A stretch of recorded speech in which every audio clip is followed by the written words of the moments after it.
Okay, so right here we're gonna talk about who is the originator of dreadlocks or hair locks or whatever you want to call them. Um, we're gonna talk about who's the originator or if there is no originator. But first, I want to play for you all this disgusting video. Watch this. You're saying that I can't have a hairstyle because of your culture? Why? Do you know it was in Egyptian culture? Are you Egyptian? Nah, bro, you're not. No, are you Egyptian? No, but doesn't matter. Wait, where's Egypt? Tell me. You know what, girl? Dude, girl, you have no right to tell me what I can not wear. Huh? Yo, girl, stop touching me. Yo, girl, stop touching me right now. Get off of me. Like you're gonna make some shit because of what the hair I have? That's no reason, yo. I don't need your disrespect. I don't need your disrespect. Why are you filming this? Just for everyone's safety.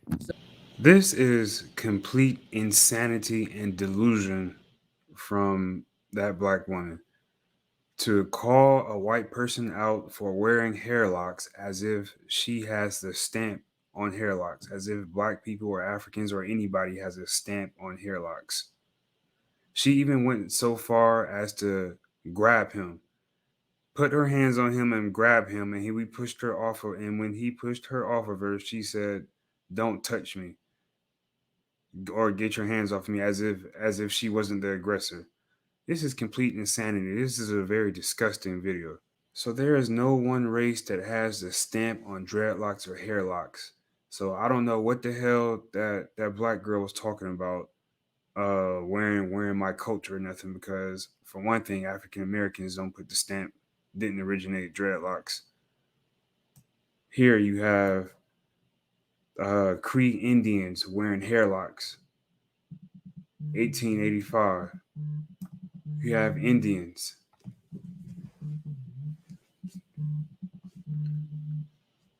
Or excuse me, you have Hindus right here wearing hair locks. You got pictures of Europeans boxing wearing hair locks. 1600, 1500 BCE. You have other Greeks, 615 BC, wearing hair locks.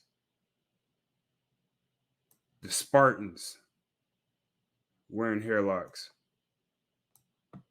The Polish wearing hair locks or a plait or whatever it is. More Polish peasants wearing hair locks.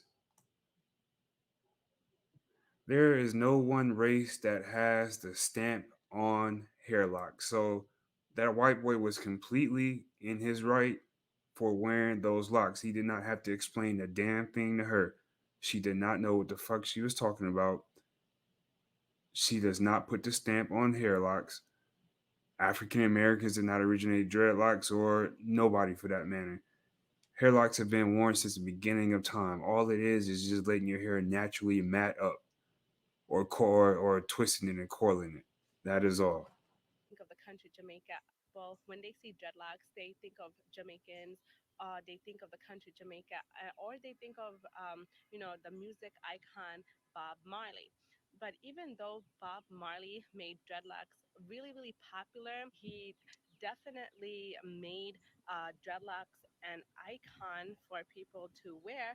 The originator of dreadlocks, the trendsetter of dreadlocks, was definitely Shiva. So I actually want to explain the significance of jatas and why we have them and their spiritual significance. So when we have jatas, right, and actually dreadlocks is in the agamas. They tell you exactly how many dreadlocks to have on your head, how long to wear them, and even to the point of where they said, like in the agamas, where it says that to even put 5 rudrakshas after you get your jatas. So actually, let me go into that.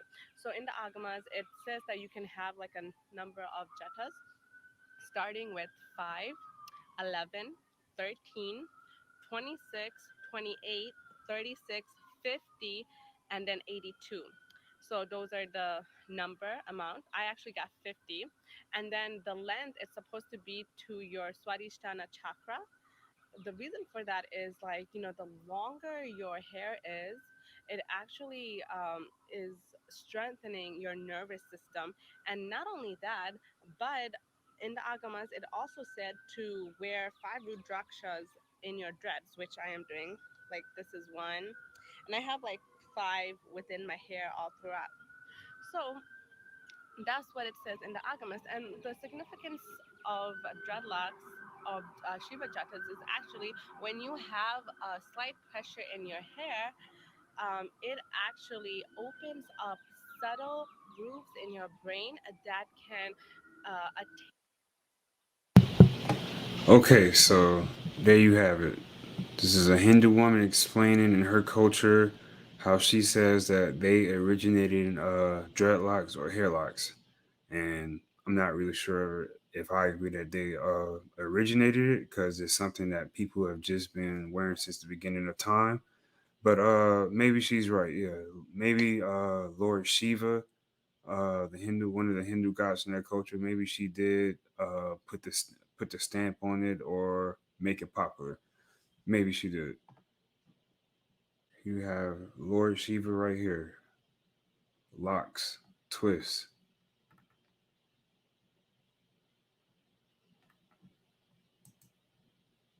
You see those? They call them Shiva Jatas, as the woman just explained to her culture. It's in their Hindu book. It is in the Hindu Vedas exactly how many of these locks to have, how many beads to put on. Excuse me, how many beads to put on them, and all of that. And that book is thousands of years old. So no, whoever you think Jamaicans or whoever originated dreadlocks, no, that is false.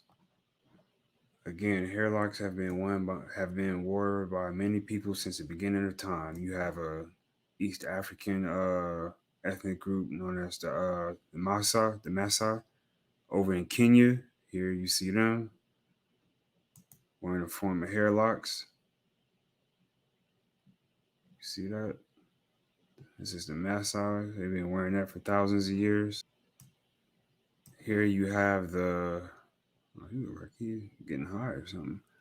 Here you have the how you pronounce it, the Hadza people of Tanzania. Now this is a very very old hunter gatherer tribe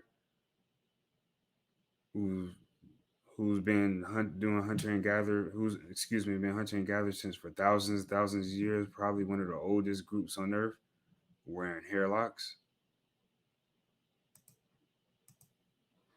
You see, wearing hairlocks, and they've been doing this for thousands and thousands and thousands of years.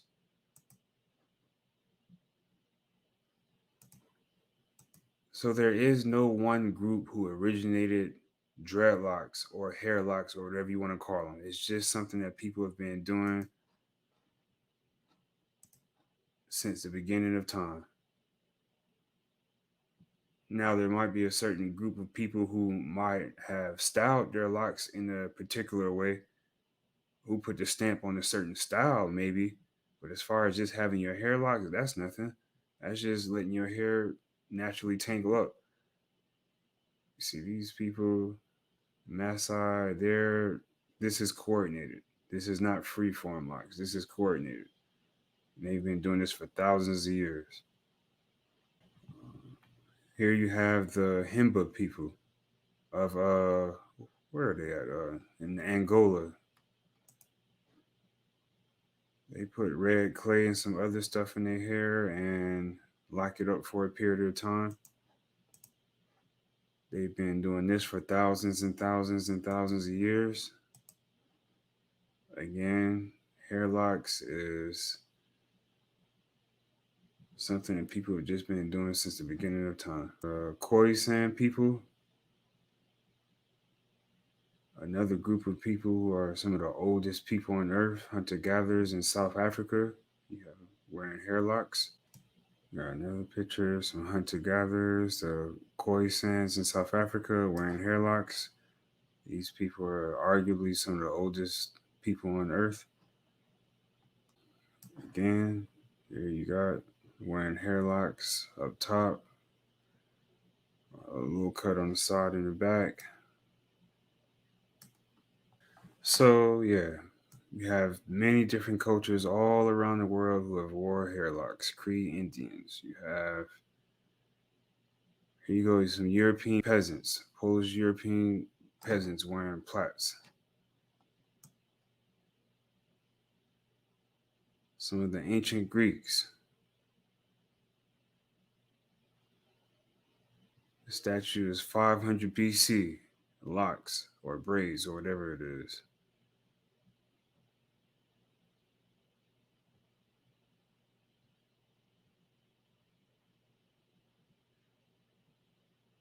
Wearing hair locks is nothing significant to any group of people for anybody to put the stamp of originated in it.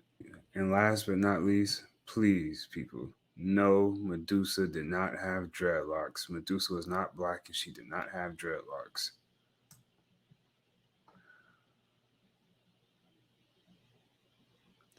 Medusa's snaky hair, like her stoning site, represent her isolation. After being raped by Poseidon, Medusa refused any kind of social interaction. She moved to the edges of the world, the streams of Oceanos. Whenever a man approached her, the snakes on her head would frighten him, and by looking at him, she would have turned him into stone. She lived this way for a few months, until Perseus slew her. So Medusa's hair has nothing to do with dreadlocks. It is just simply Greek folklore.